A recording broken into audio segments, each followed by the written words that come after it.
Boa noite, irmãos queridos. Estamos aqui no dia 2 de junho de 2022, Igreja de Interlagos. O nosso culto hoje é da Escola da Doutrina Bíblica, onde nós vamos estudar a Bíblia de maneira bem profunda. Então, prepara aí o seu caderno, o seu lápis, sua caneta, e faça anotações, tá bom? Se tiver dúvidas, pode usar o chat aqui mesmo, né? E pode colocar dúvida lá e depois a gente responde para você, tá bom? Meu nome é Hélio Piovesa Filho, sou pastor aqui da Igreja de Interlagos, né? Nós temos cultos todos os domingos às 18 horas. Nós temos um site, www.igrejadeinterlagos.com.br. Aqui, ó, do lado esquerdo, do lado direito, em cima, tem um botãozinho ao vivo. Você clica naquele botãozinho, você vai cair aqui nesta sala, tá bom? Bom, hoje nós vamos estudar a palavra e eu peço que você pegue a sua Bíblia e fique com ela do seu lado, porque nós vamos fazer várias referências bíblicas, a gente vai passear bastante na Bíblia. E eu queria fazer uma pequena oração para a nossa pregadora hoje, que é a Eliette. Queria que você fechasse seus olhos, mesmo que seja na gravação, você fecha os olhos, porque é sempre, né, a gente concordar com a oração. Amém? Senhor Jesus, te agradecemos por esse momento tão bom, tão gostoso na tua presença, Senhor, onde nós podemos nos reunir para falar da tua palavra, para estudar a tua palavra, para ir a fundo naquilo que o Senhor quer nos ensinar. Então, usa agora a Eliette, abençoa a vida dela, cuida, Senhor, para que nada de mal ocorra com essa nossa irmã tão querida. Em nome do Senhor Jesus que eu oro. Amém. Então, Eliette, é com você. Amém, irmãos. Glórias a Jesus por essa oportunidade que nós temos, mais uma vez, de estar estudando a palavra de Deus. E só um preâmbulo. Hoje, o nosso tema, o nome do nosso estudo é Significado Bíblico de Pó.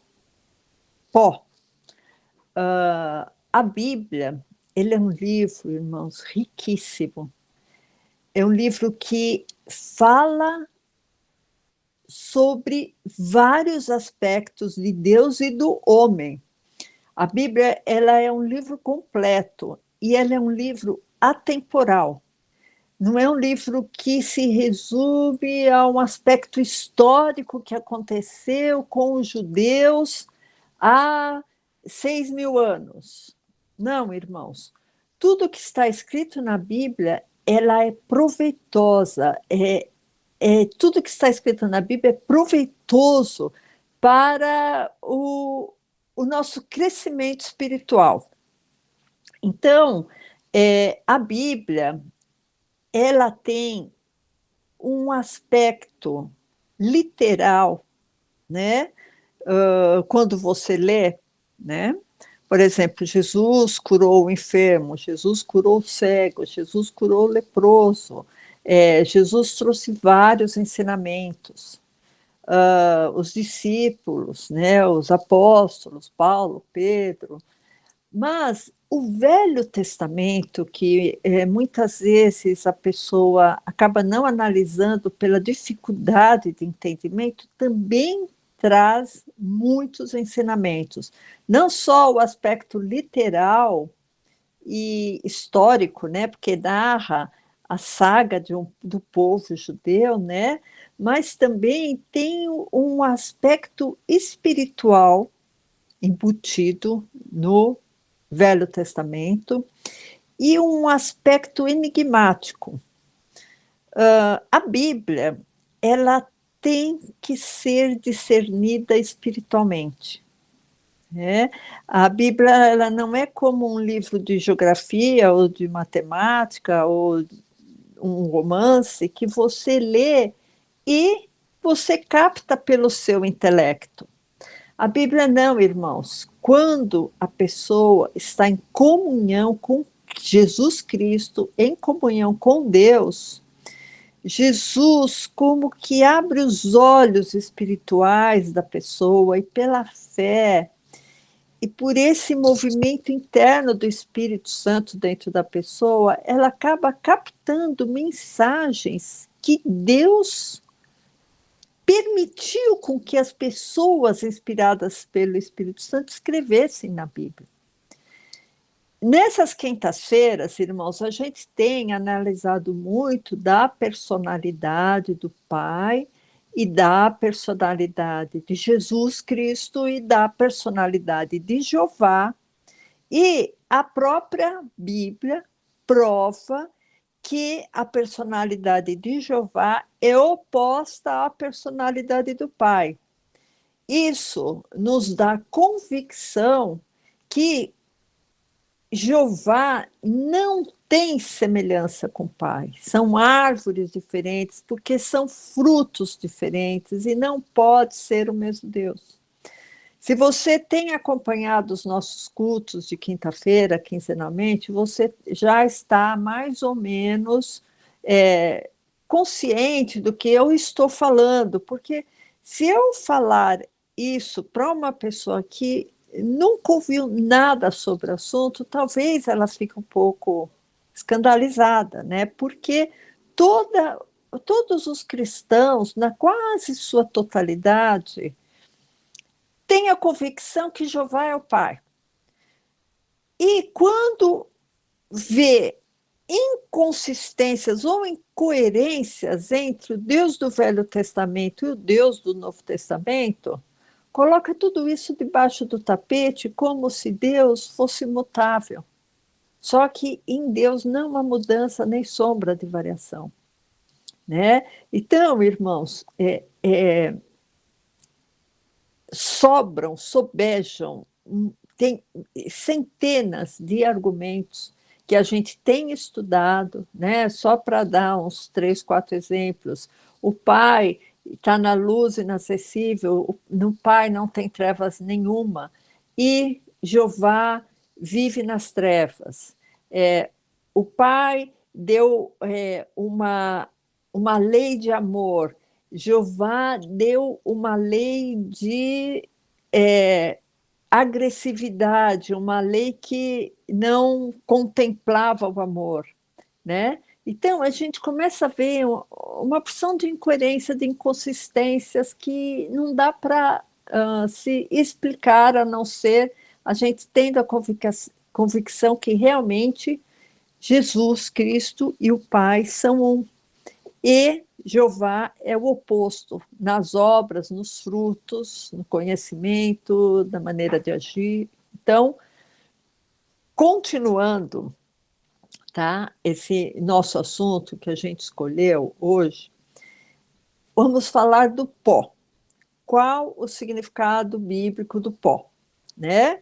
Por quê? Porque a gente sabe que, segundo a gente sabe da tradição, né, da própria Bíblia, né, que tem muitos versículos que falam isso, que o homem veio do pó, né? O homem foi criado por Jeová do pó da terra, né? E aí eu pergunto para vocês, que pó é esse? Que pó especial é esse? É simplesmente uma terra? É areia? Que pó é esse? Né? Então, eu queria que o pastor abrisse em Efésios 2:8, é um versículo muito conhecido, irmãos, mas para quem gosta de Bíblia, às vezes, quando tem um estudo da Bíblia, gosta de anotar os versículos, né?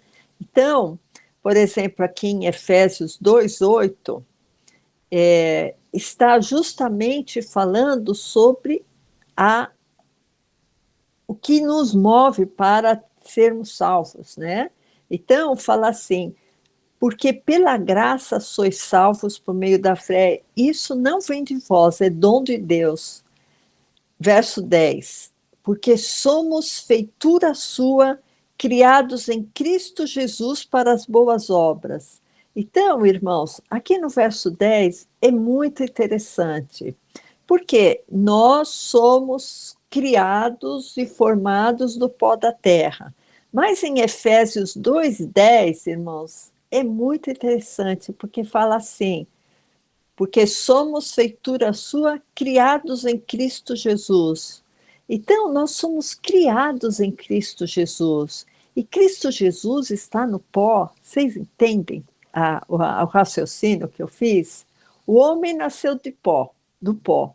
Mas aqui está dizendo, somos feituras suas, criadas em Cristo. Se somos criados em Cristo, então, irmãos, nós temos que ter a convicção que esse homem que veio do pó não tem nada a ver com o homem criado em Cristo, né? Então, aqui já tem duas criações para a gente ficar pensando. E olha, irmãos, eu vou trazer vários argumentos, e eu sei que os irmãos têm entendimento e têm inteligência. Então, a gente vai fazer várias perguntas para os irmãos ficarem raciocinando, pensando, matutando com vocês para a gente poder chegar num denominador bíblico, tá? Não é um denominador comum entre todos nós, é um denominador bíblico, né? Então, o homem é criado do pó. E em Gênesis 2:10 fala que somos feitura em Cristo. Isso quer dizer que o homem em Cristo tem um novo nascimento, né? E esse novo nascimento proporciona o homem ter um outro estilo de vida, que não é o estilo de vida do homem que veio de Jeová, do homem criado do pó, né? Então, eu ainda não falei qual a linguagem figurada do pó. Eu vou falar para vocês, mas antes de falar, irmãos, da linguagem figurada do pó, eu queria falar que a Bíblia ela tem uma linguagem muito... fala muito em parábolas, fala muito em exemplos de coisas que a gente vê para mostrar realidades de outra, né? E tem uma linguagem figurada muito rica. Por exemplo, água. O que quer dizer água na Bíblia? Né? Eu queria que você raciocinasse alguns versículos que você conhece sobre água. Será que a água sempre simboliza a mesma coisa na Bíblia? Não. A resposta é não. Por exemplo, eu queria que o pastor abrisse em Apocalipse 17:15. Apocalipse 17:15, para a gente ver um dos significados da linguagem figurada de água na Bíblia, tá? Que a gente vai usar também esse significado quando a gente usar pó, tá? Então, Apocalipse 17:15 fala assim: as águas que viste, onde se assenta a prostituta, são povos, multidões e nações e línguas. Então, esse é o primeiro significado de água. Água pode significar povos. Então, às vezes, você pode ver, por exemplo, em outros lugares da Bíblia, água, que você pensa, será que essa água pode significar povos? Né? Outra coisa, irmãos, água pode significar palavra de Deus. Isso está em Efésios 5, de 25 e 26. Tá? Efésios 5, 25 e 26. Porque assim como descem a chuva e a neve dos céus, assim será a palavra que sair da minha boca. Então, irmãos, desculpa, eu li errado, irmãos, vós, maridos, amai vossa mulher, purificando-a com a lavagem da água pela palavra. Agora está certo, né, que eu coloquei invertido aqui. Então, vocês veem, lavagem da água pela palavra, tá? Esse outro que eu li para vocês, pastor, não precisa de abrir, se alguém estiver anotando, está em Isaías 55, 10 e 11, tá? Que também está fazendo paralelo entre água e palavra de Deus. E o terceiro significado de água, irmãos, é o próprio Espírito Santo. Isso está em Isaías 44, 3, tá? Só para a gente mostrar a linguagem figurada de água. Então, água pode significar povos, água pode significar palavra de Deus, né? Que a gente viu purificando com a lavagem da água pela palavra, e água pode ser também figura do Espírito Santo. Então, Isaías 44, 3 diz assim: porque derramarei água sobre o sedento e rios sobre a terra seca. Derramarei o meu espírito sobre a tua posteridade e a minha bênção sobre os teus descendentes. Então, esse água sobre o sedento tem um significado espiritual, né? Esse rio sobre a água seca, e que ele quer dizer, eu vou fazer isso derramando o meu espírito. Outra coisa, irmãos, que eu acho muito interessante sobre linguagem figurada é estrela. O que quer dizer estrela na Bíblia? Tá? Só que a gente tem que mostrar os versículos para vocês acreditarem, né? Porque eu não quero que vocês acreditem em mim, eu quero que vocês acreditem na Bíblia, né? Então, eu queria que o pastor abrisse em Daniel 12, verso 3, que é um dos significados de estrela, tá? Então, a gente vai ver o primeiro significado de estrela, que pode ser, figuradamente, estrela pode ser homens sábios e entendidos, tá? Então, os sábios, pois, resplandecerão como o resplendor do firmamento, e os que a muitos ensinam a justiça refulgirão como as estrelas, sempre e eternamente. Então, os sábios podem ser estrelas. Segundo significado de estrelas, está em Apocalipse 1, 20. Tá? Apocalipse, capítulo 1, verso 20. O mistério das 7 estrelas que viste na minha destra, né, na minha mão direita, e dos 7 castiçais de ouro.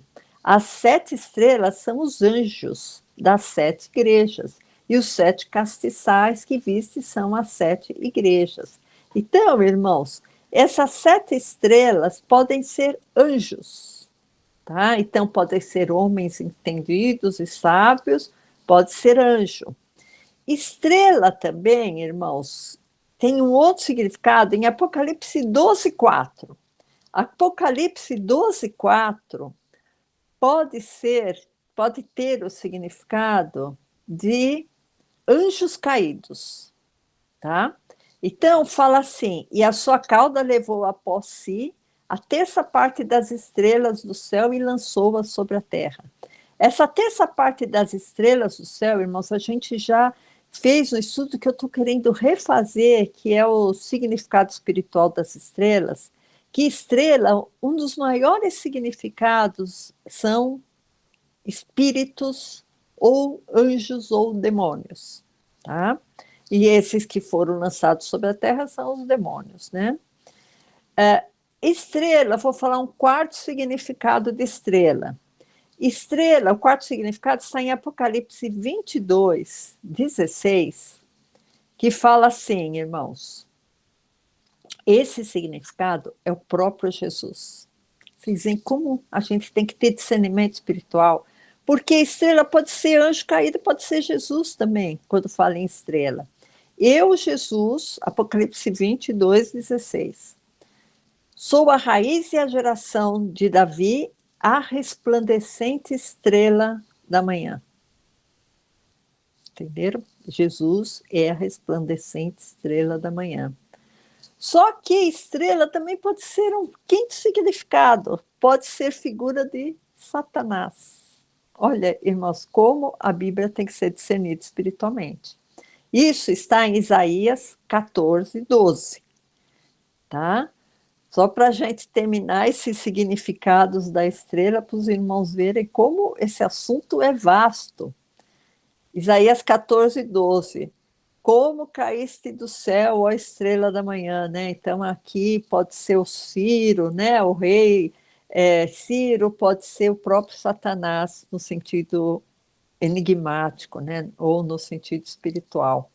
Então, irmãos, é isso que eu falei no começo para vocês, que a Bíblia tem que ser discernida espiritualmente, porque uma palavra só pode ter vários significados e enriquece muito a pessoa, ter esse, enriquece mesmo, não é enriquece pouquinho, enriquece muito a pessoa ter um discernimento espiritual, tá?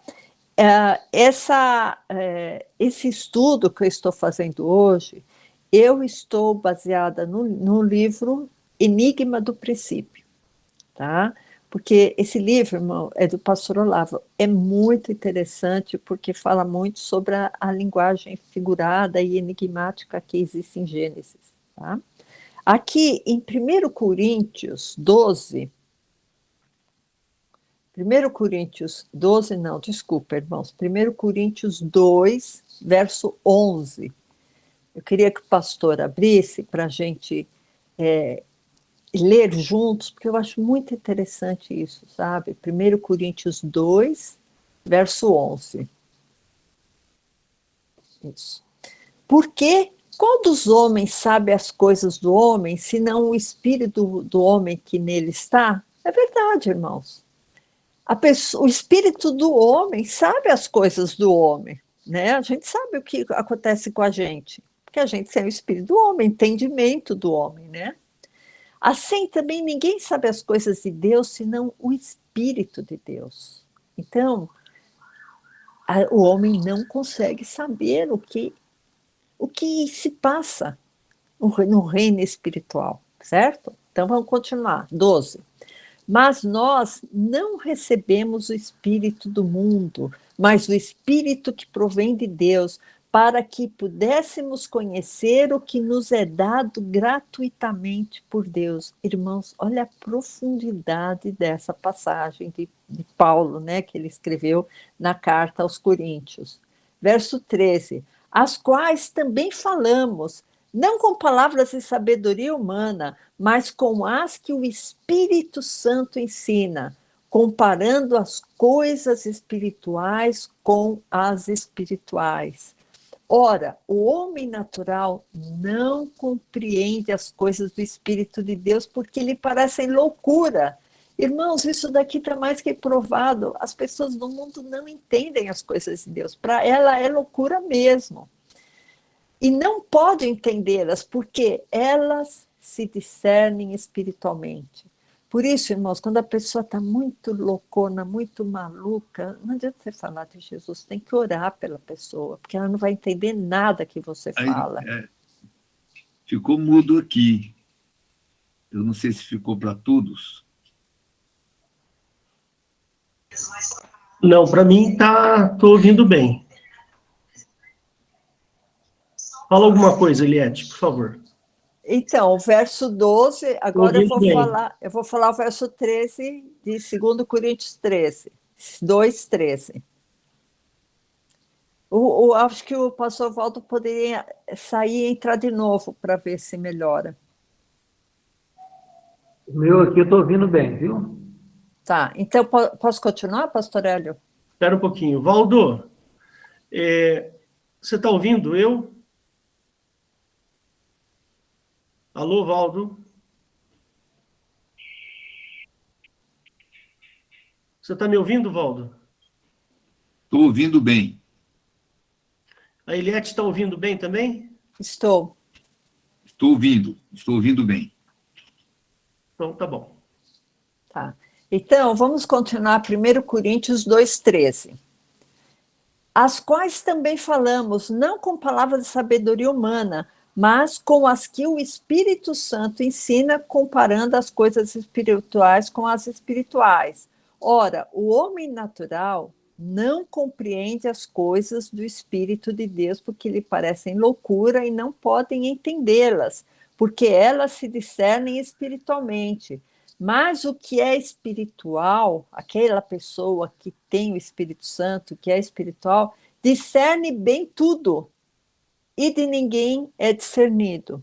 Então, irmãos, eu queria falar essa passagem de 1 Coríntios 2 até 15, né, de 11 até 15, porque é muito importante para vocês poderem compreenderem mais ou menos o que eu vou falar, porque são coisas assim muito, vamos dizer, enigmáticas, espirituais.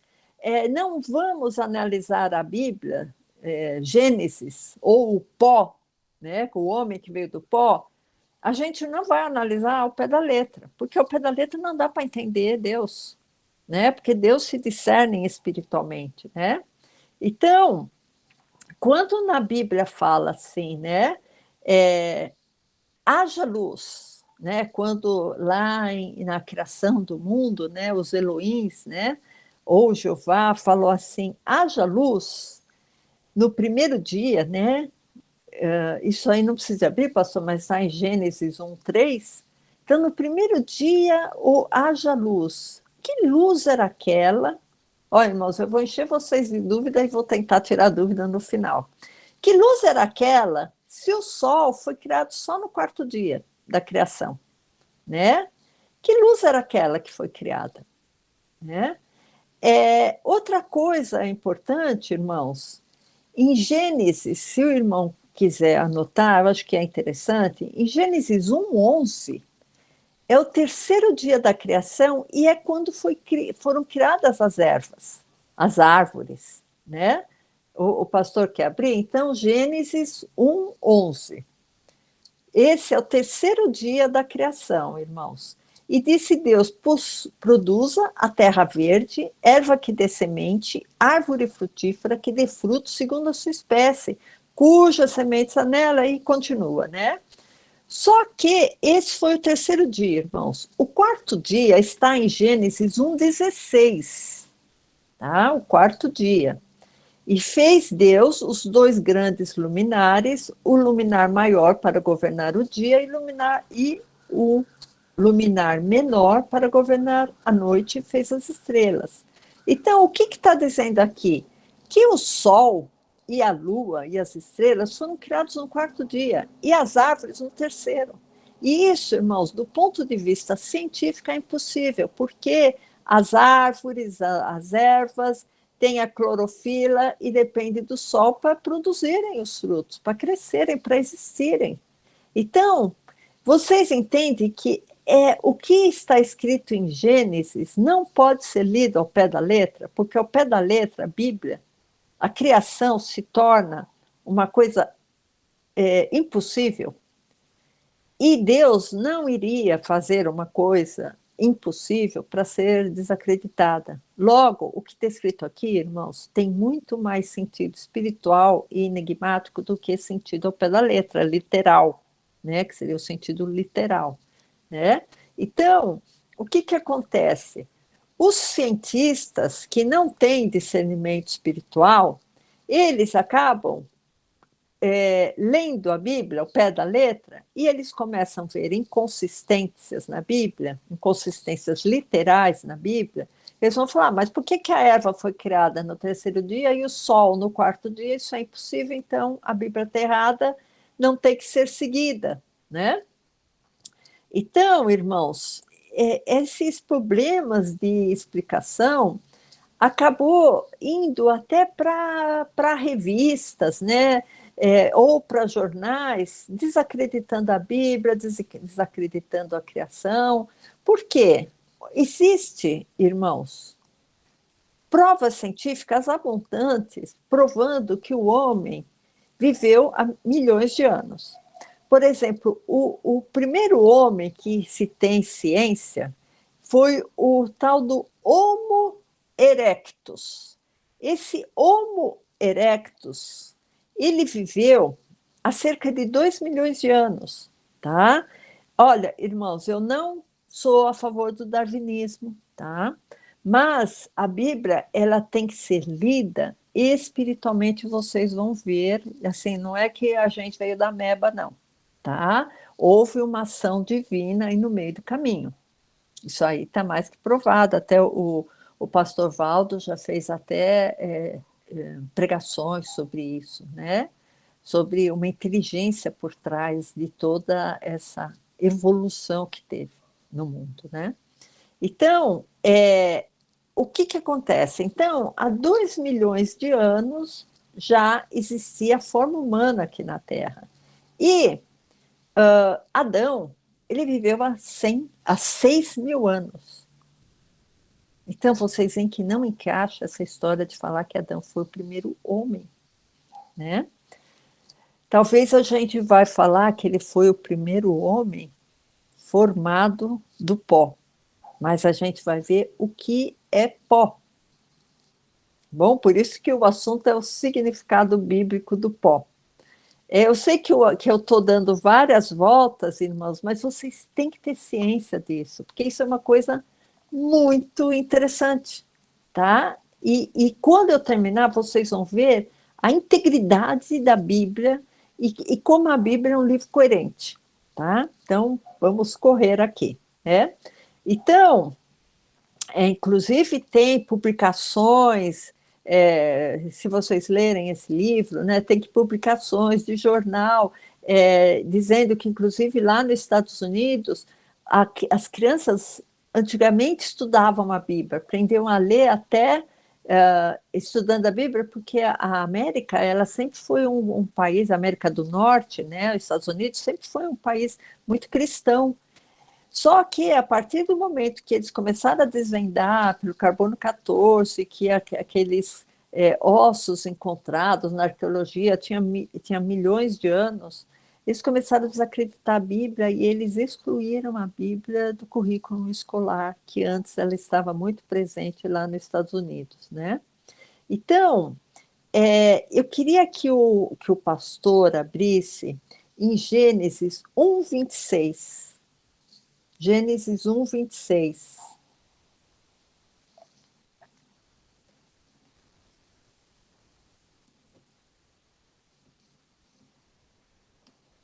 Irmãos, que eu vou ter que acompanhar aqui. Gênesis 1:26. Já está aí, né? Então, Gênesis 1:26 e 27 fala assim: E disse Deus Jeová, né?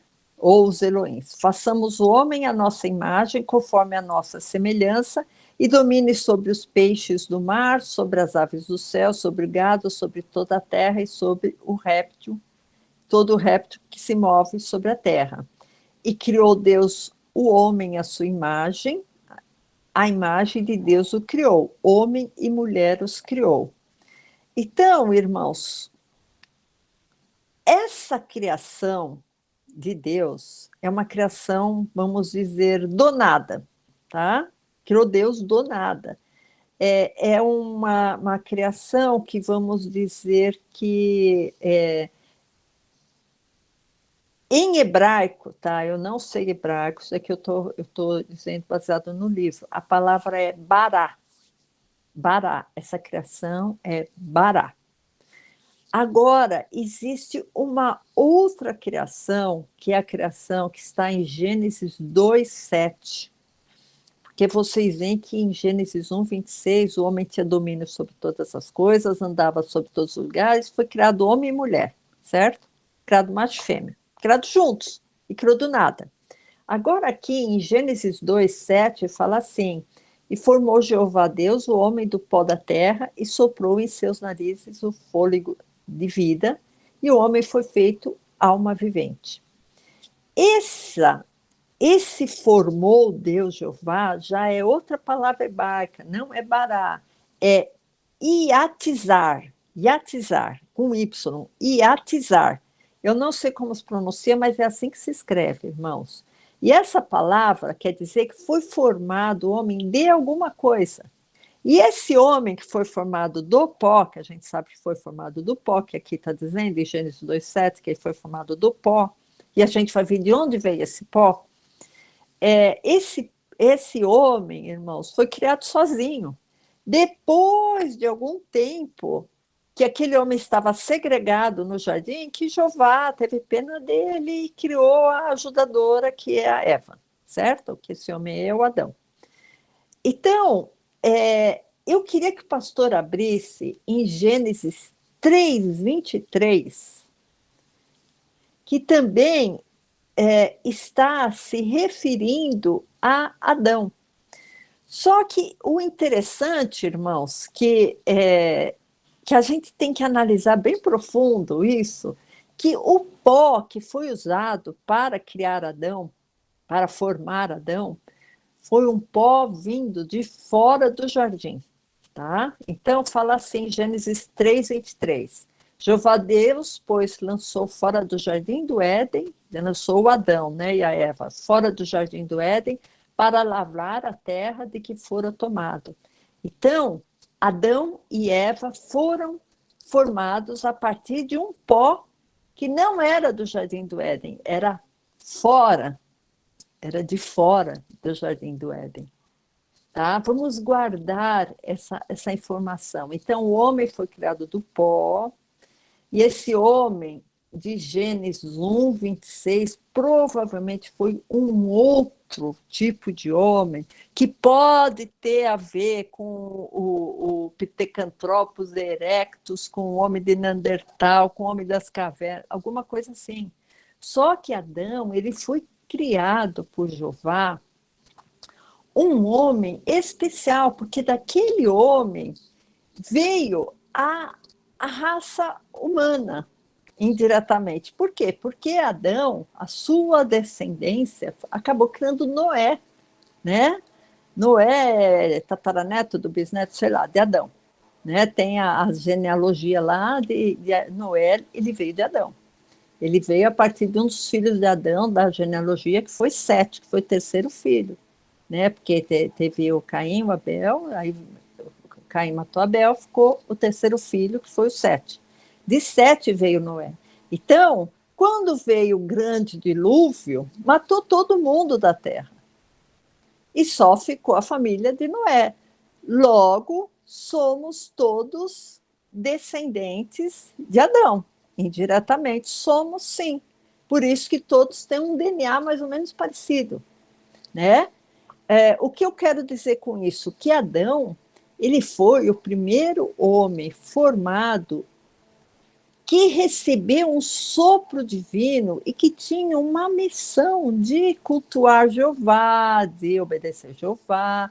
E o outro homem, provavelmente, ele era meio abrutalhado. Vocês entendem? Então, Adão, sim, foi o primeiro homem formado. Existiam outros homens? Lógico que existiam. Existiam outras mulheres? Lógico que existiam. Foram os formados, os criados em Gênesis 1:26. Esses homens provavelmente povoaram a terra e foram essas pessoas que Caim se associou para formar também uma descendência. Porque Caim, ele não iria se casar com uma irmã. E por que Caim não iria se casar com uma irmã? Porque Adão e Eva coabitaram para Eva engravidar e nascer Sete, depois que Caim já tinha saído da presença deles, né? E outra coisa, irmãos, Caim teve um sinal na testa para que ninguém que o visse o matassem. Porque o próprio Caim falou, eu sou culpado, eu matei meu irmão, qualquer que me vê vai me matar. E aí Jeová colocou um sinal na testa dele para que todos que o vissem não o matassem. Ele tinha um sinal de proteção. Quem iria matar Caim? Eram aquelas pessoas que foram criadas a partir do homem criado em Gênesis 1:26. Vocês entenderam? Que o homem criado em Gênesis 2:7 é diferente do homem criado em Gênesis 1:26. Tá? Então, vamos continuar. Por que voltar na história, por que Adão foi criado de um pó fora do jardim? Que a gente já leu agora, certo? Em Gênesis 3:23, que ele foi criado de um pó fora do jardim. Não havia pó no jardim? O jardim tem tanto pó, né? Tem tanta terra, né? Porque existe uma linguagem metafórica para pó. Tá? Então, em Gênesis 28:14, tá? se o pastor... Não, desculpa, é Gênesis 13:16, pastor. Gênesis 13:16. Aqui está falando da promessa feita a Abraão. Gênesis 13:16 fala assim: e farei a tua semente como o pó da terra, de maneira que se alguém puder contar o pó da terra, também a tua semente será contada. Então, pó, irmãos, tem a ver com pessoas, né? Será que não foi esse pó de fora do jardim que Jeová usou para formar Adão? Tá? É só uma pergunta, irmãos, eu não tenho a resposta. Quando a gente morrer, que se Deus quiser a gente vai para o céu, a gente pergunta isso para Jesus, tá? Porque não existe nada claro na Bíblia. Mas dá a entender que a semente, que a descendência de Abraão é o pó da terra, né? Eliette, Então, oi. Só uma coisinha que eu achei interessante aqui, que eu estava vendo na Bíblia, se você me permitir, rapidinho. Sim. É o seguinte, ó, eu vou abrir aqui em Gênesis, capítulo 2, só rapidinho, que ele fala o seguinte, ó. Então, formou o Senhor Deus, né, Jeová Deus, o homem do pó da terra, tal, foi feito alma vivente.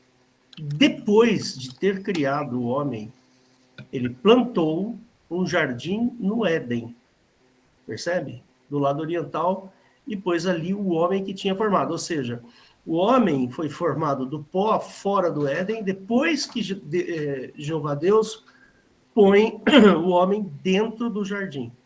É só isso que eu queria comentar.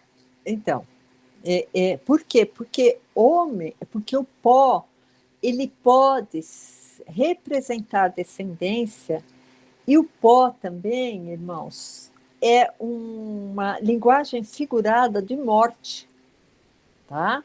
Então, só para dar um exemplo, né? Gênesis 3:19, né? Já que a gente está em Gênesis,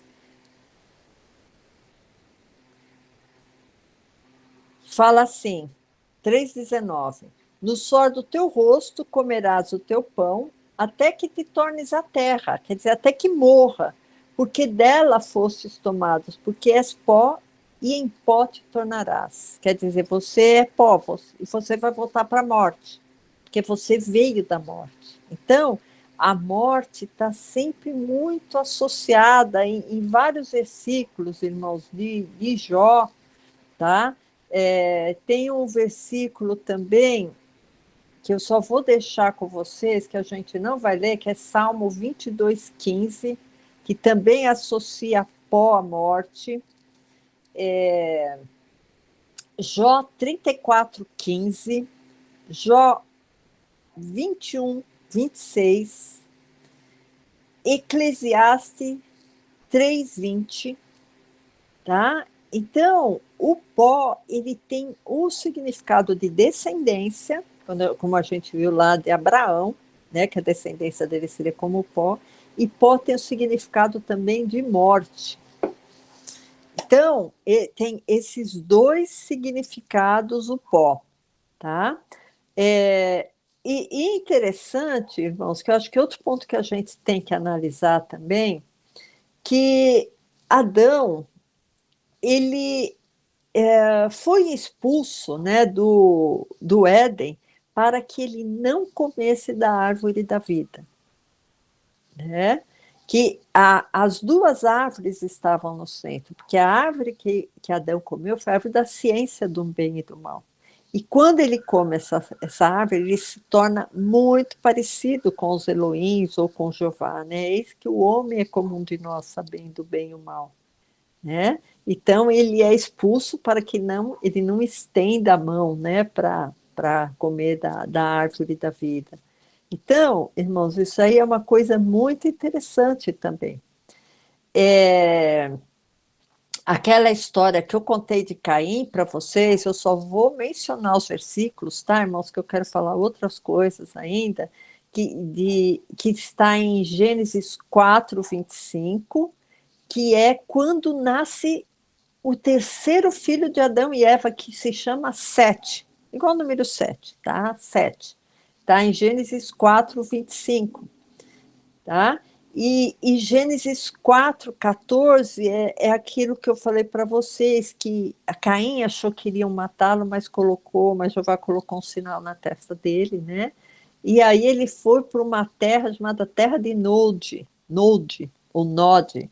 Isso está em Gênesis 4, 15. Também não precisa de abrir, pastor. Então, o que a gente depreende disso, né? Entende disso? Que pó pode ser descendência, pó pode ser até humanidade, né? Pó pode ser morte, por isso que o homem foi feito do pó e o homem é mortal, né? O homem é mortal porque ele foi feito de um elemento que é morte, né? Então, Adão veio do pó. Esse homem, como eu disse para vocês, esse pó eventualmente pode ser humanidade. Eu não estou, irmãos, vamos dizer, afirmando que não houve o milagre de Jeová fazer o homem com suas próprias mãos.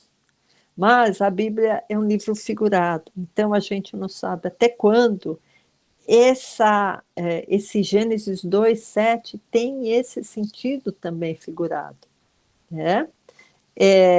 Então, irmãos, é interessante também, né, que quando o homem recebe em suas narinas aquele sopro divino de Jeová, ele adquire muito a malícia, as características, talvez até a ruindade, o caráter de Jeová.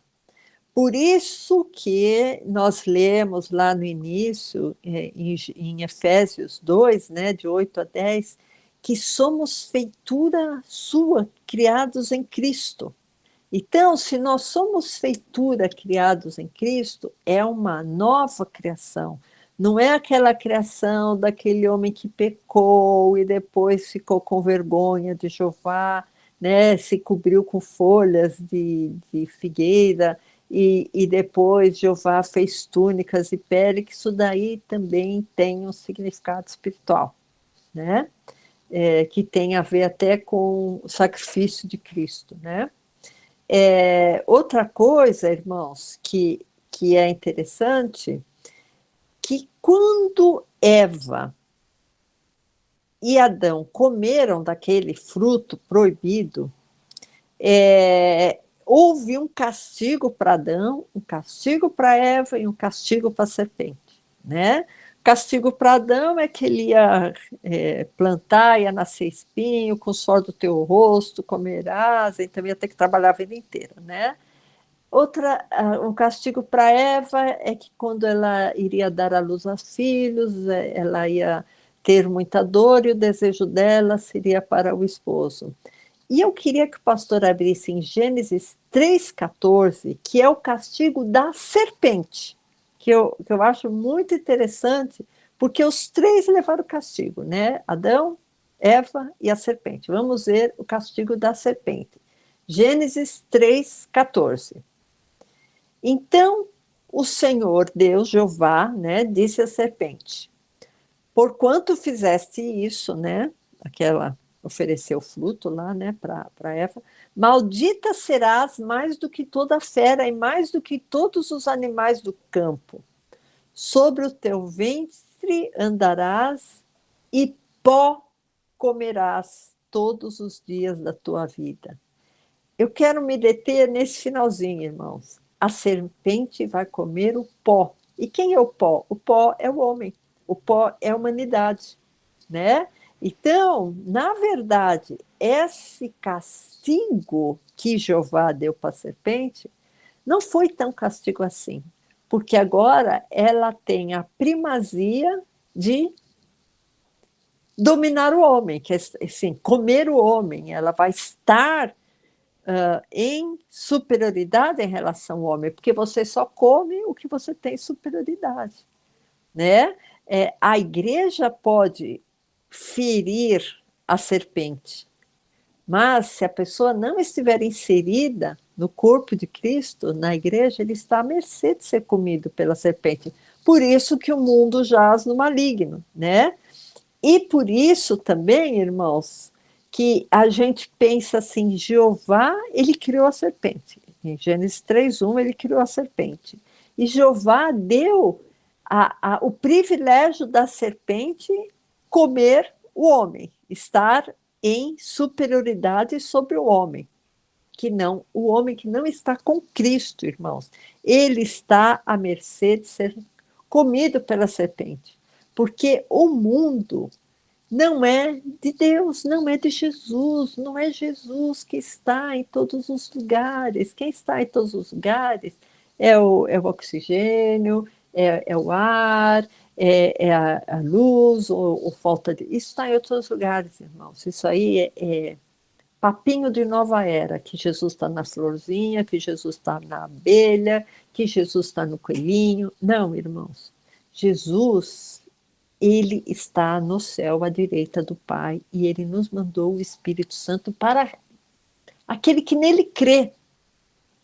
Não é o sol, a aurora, a neblina. Puxa, Jesus está em todas as coisas. Não está, irmãos. Quem está em todas as coisas, pelo que eu vejo aqui, são as estrelas que foram lançadas do céu aqui na Terra. São os espíritos dos ares, né? Por isso que o mundo jaz no maligno.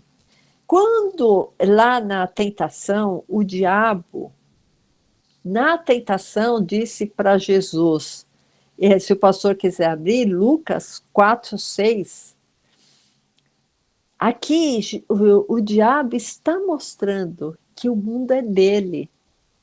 O mundo, irmãos, é de Satanás. Lucas 4:6. E disse-lhe o diabo está tentando Jesus, dar-te-ei a ti todo este poder e a sua glória, porque a mim me foi entregue e dou a quem quero. Quando foi entregue, né, os 7, portanto, se tu me adorares, tudo será teu. Jesus não desmentiu Satanás. Quando que foi entregue? Foi lá no Éden, quando Jeová falou assim, pó comerás, falou para a serpente, né? Todas as coisas foram entregues a Satanás por Jeová. Por isso que a gente fala que o diabo é mão de Jeová, né? O pessoal fala, a mão de Jeová vai pesar sobre fulano, né? Aquela maldição anticristã, né? Porque um cristão de verdade nunca vai lançar maldição sobre uma outra pessoa, né? Muito pelo contrário, ele vai perdoar, ele vai amar, ele vai abençoar. Agora, quando a pessoa fala, a mão de Jeová vai pesar sobre você, ela está dizendo, o diabo vai vir ao seu encontro. Isso que a pessoa quer dizer. Porque a mão de Jeová realmente é a efetuadora. O Satanás, ele é a mão de Jeová, ele é o efetuador de Jeová, né? Então, irmãos, a gente pensa, nossa, mas Jeová, por que Jeová fez isso? Isso é uma das provas, irmãos, que Jeová não tem nada a ver com o Pai, porque o Pai jamais ia dar um governo do mundo ao diabo, como Jeová deu.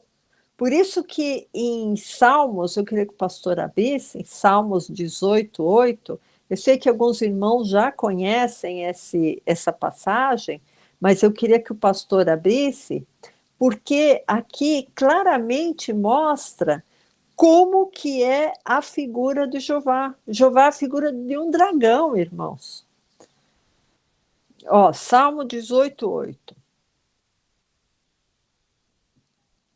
Das suas narinas subiu fumaça. Está falando de Jeová.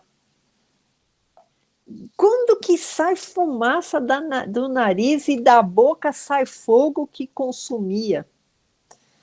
Irmãos, a única figura que eu imagino que sai fogo pela boca e fumaça pelos narizes é um dragão. Não vejo outro. Abaixou os céus e desceu, e a escuridão estava debaixo dos seus pés. Montou num querubim e voou, sim, voou sobre as asas do vento e fez das trevas o seu lugar oculto. Então, irmãos, além de Jeová ter uma figura de dragão, aqui em Salmo 18:8, ele fez das trevas o seu lugar oculto, né? Então, aqui está falando, o pavilhão que o cercava era a escuridão das águas. Então, a escuridão cerca Jeová, e Deus é luz, e nele não há treva alguma. O que isso quer dizer, irmãos? Que aqui está mais um aspecto que mostra que Jeová não tem nada a ver com o Pai. Jeová deu o governo desse mundo para Satanás. Às vezes a pessoa fica falando, mas se Deus existe, por que nasce tanta criança defeituosa? Por que deu terremoto? Por que desbancou lá, desmoronou as casas em Recife, em Petrópolis, né? Porque, irmãos, o governo desse mundo está nas mãos de Satanás e de Jeová.